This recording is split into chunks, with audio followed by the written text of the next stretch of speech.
혹시 빌딩을 소유하거나 관리하고 계신가요?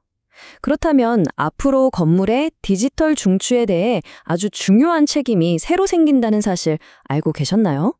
오늘은 우리 건물에 보이지 않는 신경망, 바로 이 정보통신 설비에 대한 새로운 관리 의무에 대해 제가 확실하게 알려드리겠습니다. 한번 곰곰이 생각해 볼까요? 우리 건물의 인터넷망, 서버, CCTV 같은 각종 디지털 시스템들, 대체 누가 책임지고 관리하고 있죠? 아마 지금까지는 글쎄 그냥 알아서 되겠지 했던 경우가 많았을 텐데요. 이제 상황이 완전히 바뀌었습니다. 자, 그래서 정부가 내놓은 해답이 바로 이겁니다. 정보통신설비 유지보수 관리자 제도. 쉽게 말해서 이제 법적으로 자격을 갖춘 전문가가 이 디지털 중추를 책임지고 관리해야 한다는 뜻이에요. 건물 관리에 있어서 정말 큰 변화가 시작된 거죠.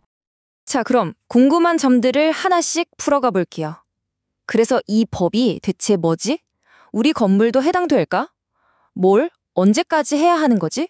그리고 제일 중요한 거죠. 안 지키면 어떻게 되지? 까지 오늘 제가 속 시원하게 다 정리해드리겠습니다. 좋습니다. 첫 번째 파트입니다. 이 법의 핵심은 딱 두 가지예요. 바로 건물의 디지털 인프라에 대한 책임과 안전을 강화하겠다는 겁니다. 방치된 설비 때문에 문제가 생기는 걸 미리 막자는 거죠. 정부가 이 법을 만든 이유 아주 명확합니다. 건축물의 정보통신 설비 안전관리 체계를 강화하기 위해서. 이게 무슨 말이냐면요. 어느 날 갑자기 인터넷이 먹통이 되거나 CCTV가 꺼지는 것처럼 설비가 고장나서 생기는 문제들을 더 이상 방치하지 않고 체계적으로 관리하겠다는 강력한 의지를 보여주는 겁니다. 자, 이제 아마 가장 궁금해하실 내용일 거예요. 그래서 우리 건물도 이 법 지켜야 하나? 지금부터 같이 한번 확인해 보시죠. 핵심은 바로 이 숫자입니다. 연면적 5,000제곱미터. 이 면적을 넘는 건물이라면 이번 제도의 적용 대상이라고 보시면 됩니다. 물론 예외는 있어요. 우리가 흔히 아는 아파트 같은 공동주택이랑 초, 중, 고등학교는 제외됩니다. 근데 이게 또 모든 건물에 한꺼번에 짠 하고 적용되는 게 아니에요. 보시는 것처럼 건물 크기에 따라서 2025년부터 2027년까지 3단계로 나눠서 순서대로 시행됩니다. 가장 큰 건물부터 시작하는 거죠. 그러니까 내 건물이 어디에 해당하는지 꼭 확인하시고 해당하는 날짜를 달력에 동그라미 쳐두셔야 합니다. 자, 이제 우리 건물이 대상인 것도 알았고 언제부터인지도 확인했죠. 그럼 이제부터는 그래서 정확히 뭘 해야 하는데 그 구체적인 방법을 알아보겠습니다. 방법은 크게 두 가지가 있습니다. 첫 번째는 자격이 되는 관리자를 우리 건물 직원으로 직접 채용하는 거고요. 두 번째는 정보통신공사업 면허가 있는 전문 업체에 아예 통째로 맡기는 방법입니다. 중요한 건 이렇게 외주를 맡기면 관리자를 직접 뽑은 거랑 똑같이 인정을 해준다는 거예요. 그러니까 건물 상황에 맞게 더 편한 쪽으로 고르시면 됩니다. 어떤 방법을 고르시든 이 네 가지 핵심 의무는 무조건 지키셔야 합니다. 첫째, 자격 있는 관리자를 선임하고요. 둘째, 그 관리자가 필수 교육을 꼭 받게 해야 합니다.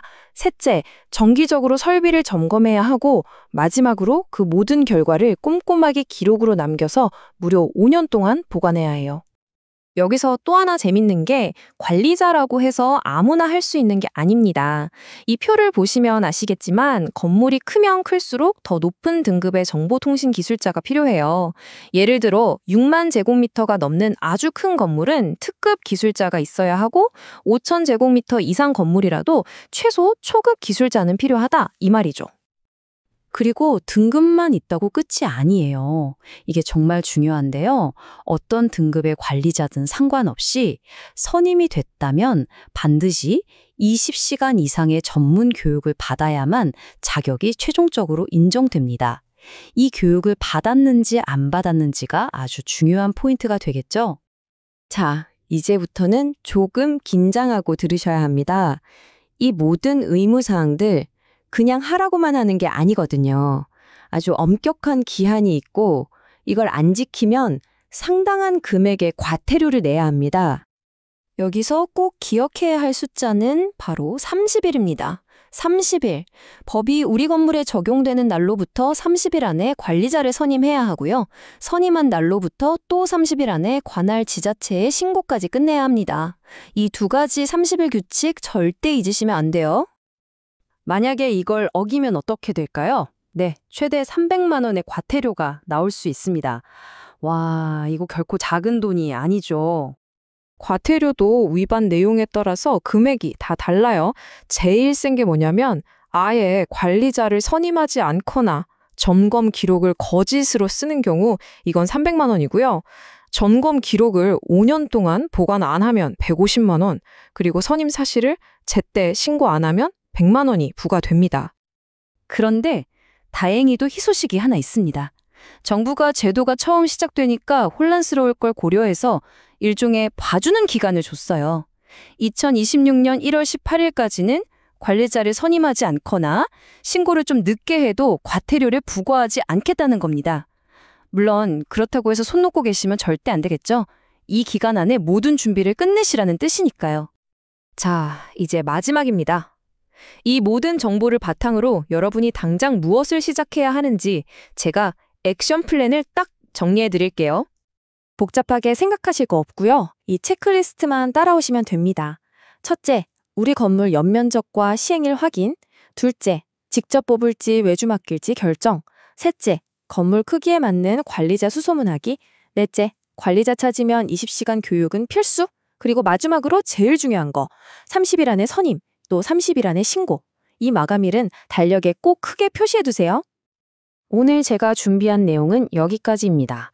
제가 맨 처음에 드렸던 질문 기억나시나요? 그 질문을 다시 한번 스스로에게 던져보시면 좋을 것 같습니다. 이 새로운 제도는 단순히 귀찮은 규제가 아니라 우리 건물의 가치와 안전을 지키는 아주 중요한 책임의 시작입니다. 여러분 건물의 디지털 중추, 이제는 제대로 관리할 때입니다.